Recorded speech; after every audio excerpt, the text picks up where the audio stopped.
Do you have aspirations of introducing a game-changing product to the market and earning rewards for being the first? Or maybe you want to reimagine the services you already offer and elevate your typical business to the top tiers? If yes, we have some happy news to share with you.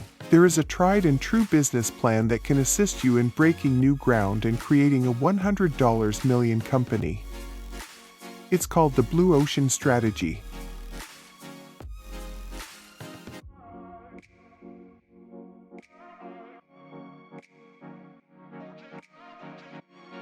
There is nothing fishy about this concept, so don't worry. Despite the peculiar name, the idea was first presented in 2005 by Chan Kam and Renee, Melbourne Business School instructors at INSEAD.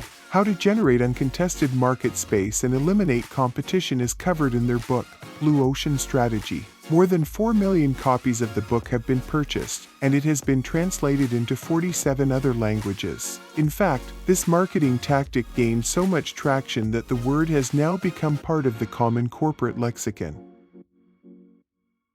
How about the Blue Ocean Strategy, though? The Blue Ocean Strategy is an approach that contends that your business will be more successful if you focus your strengths on creating an uncontested market for your product rather than contending with competition in existing market spaces. More importantly, how can you use it to make all those millions you keep thinking of? Finding a market area that has not yet been explored or has minimal competition is the core notion. How do you go about that? By generating and seizing fresh demand, are you thus seizing control of the market for yourself? But how does that relate to oceans? You might be wondering how Melbourne and Chan came up with the phrase blue ocean to refer to a fresh market where there are no obstacles or rivals standing in your path of success. It feels as though you are looking at an enormous, empty ocean of possibilities. That frequently occurs whenever a new invention or untapped market emerges. Entrepreneurs and inventors generally seek specific features that the blue ocean generally offers. The first mover advantages, cost advantages, the ability to set prices, and the flexibility to carry your product in several directions are all obtained by taking the competition out of the picture. In addition, there is a phenomenon known as the red ocean, which is, you guessed it, the total opposite of the big blue. The market is oversaturated with comparable goods and fierce rivalry. In a market like this, businesses are battling tooth and nail for every last scrap of market share, not unlike sharks scavenging for prey. Prices and earnings fall as enterprises compete with one another, and growth is constrained by the size of the current market. Unlike blue ocean companies, which are attempting to increase demand, red ocean businesses are focusing on attracting existing customers through improved services and lower prices in order to sustain themselves. The red ocean strategists work hard to gain an advantage over their competitors. Typically, this is done by analyzing what the competition is doing and attempting to outdo it. Their game is to divide the red ocean and make the most of it. What those businesses fail to realize is that the opportunity to grow will only become more limited over time. In conclusion, there is little chance of becoming a multimillionaire or even a billionaire in the red ocean environment, though some people have become extremely wealthy while playing in the red ocean. More on that later. So, in order to achieve everything you've desired, you should catch a different tide and sail into the blue ocean. A blue ocean strategy is a shift in thinking from beating your competitors to discovering, developing, exploiting, and protecting your new market space. Your goal is to develop a new version of the product that will meet new demand, rendering your competitors obsolete. As a blue ocean strategist, you will recognize that industry boundaries do not exist, and will not allow the current market structure to influence your thinking. A blue ocean can be created in two ways. First, you can create an entirely new industry, as eBay did with online auctions. Or, as Cirque du Soleil did, you can create a blue ocean within an existing red ocean by expanding the boundaries of your industry. The second option is more prevalent. A blue ocean is associated with a specific time and location. Apple and Netflix are two of the most common examples of blue ocean strategy success. They carved out a niche in a crowded market by offering a unique product at a lower cost, raising the bar for the competition. Let us investigate. Apple stepped into uncharted territory when it launched iTunes, a music download service. Previously, people downloaded music files illegally. However, Apple provided a legal way for them to obtain the music. Furthermore, it made certain to provide higher quality files at reasonable prices. This is how the company gained access to the vast pool of music fans. It was a huge victory for music fans, music producers, and Apple. Another great example is Netflix. Instead of fighting its way through the video rental industry's fierce competition, Netflix pioneered a new method of renting movies. The first video streaming service that offered subscriptions was created after introducing video rentals through the mail. Many companies followed in the footsteps of Apple and Netflix. All of the other companies, on the other hand, had to swim in a red ocean, whereas Apple and Netflix could enjoy the benefits of swimming in the blue ocean's calm waters. So, how do you know if your company requires a blue ocean strategy? Consider the following questions. Is your marketing strategy better than ever but still ineffective? Does it appear that the number of your domestic and international competitors is constantly growing in order to make ends meet? Do you have to outsource to cheaper labor markets like China and India? Are acquisitions and mergers the only ways to expand your company? Do your competitors' competitive advantages resemble yours? If you answered yes to these and other similar questions, you are in deep trouble. So your primary focus right now is probably on outperforming your competitors by capturing a share of the existing demand and making the value-cost trade-off. However, this will not get you very far. That is why a blue ocean strategy is required. The blue ocean strategy provides you with a set of methodologies and tools to pursue value innovation in a systematic manner. Here are the 5 steps you should take to develop and implement your blue ocean strategy. Step 1 is to select a market. Begin by deciding on a product, business, or service to focus on. Step 2 is to recognize where you are now. Be truthful and open. Every team member must have a clear understanding of your company's current state. What methods do you employ? How similar are they to the strategies of your competitors?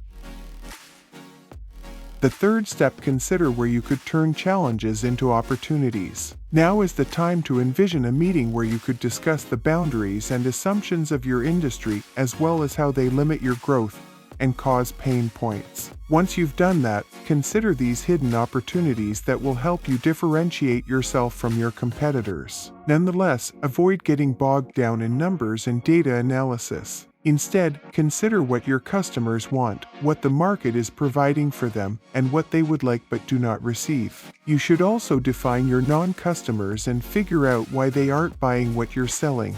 There is a sizable consumer base that is currently uninterested in what your industry has to offer. So try to figure out why this is the case and what you can do to overcome it. Step 4 is to figure out how you're going to get there. It's time to get real. At this point, you and your team should consider practical blue ocean options that emphasize differentiation and low cost. Using the framework of the 6 paths, we'll go over this in a moment, but you'll notice opportunities in the middle of the red ocean haze. Investigate what your competitors are doing and what they are primarily focused on, and devise a completely different strategy. You can accomplish this by using the 4-action framework. Determine which factors the industry takes for granted and remove them. Determine which factors should be reduced below the industry standard. Consumers are already tired of it, and it only adds to the cost structure with no benefit. Create a list of the factors you should raise well above the industry standard. Determine which industry factors are currently lacking and should be added. Create new sources of value, alter pricing, and generate new demand. The 5th step, make an informed decision. The final step is to choose one blue ocean strategy, test it in the market, and make any necessary adjustments. This is also the time to solicit feedback and ensure that everyone on the team is on board before launching your move.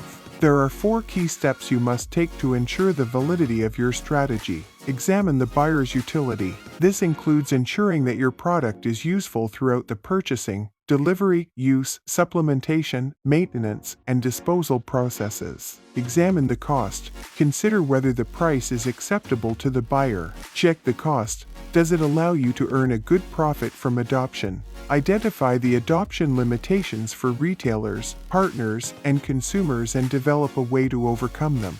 By looking across an industry's self-imposed limitations, the 6 Paths framework will help you shift your lens and uncover new possibilities.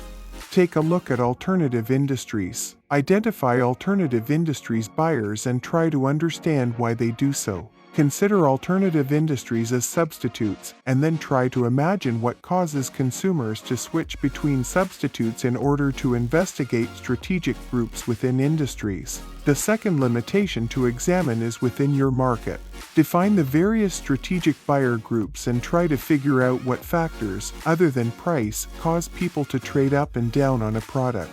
You'll learn a lot about what features to emphasize in order to get people to pay more for your product. 3. Investigate the buyer's chain. Consider everyone involved in the purchasing process and emphasize the groups that the market typically overlooks. In most cases, businesses concentrate on only one step of the purchasing process, leaving the rest up for grabs. In order to look for complementary product and service offerings, usually your product requires something else to be effective, so consider what happens before, during, and after the consumer uses your product and offer those services. 5. Consider the buyer's functional or emotional appeal. Markets generally emphasize their product's emotional or functional appeal. That means you can take a different approach than the majority of your competitors. 6. Minds the time to stay on top of trends in order to profit from them. Your blue ocean may be changing your service or product to match the current trend. However, instead of attempting to predict what will be popular in the future, stick to what is already popular.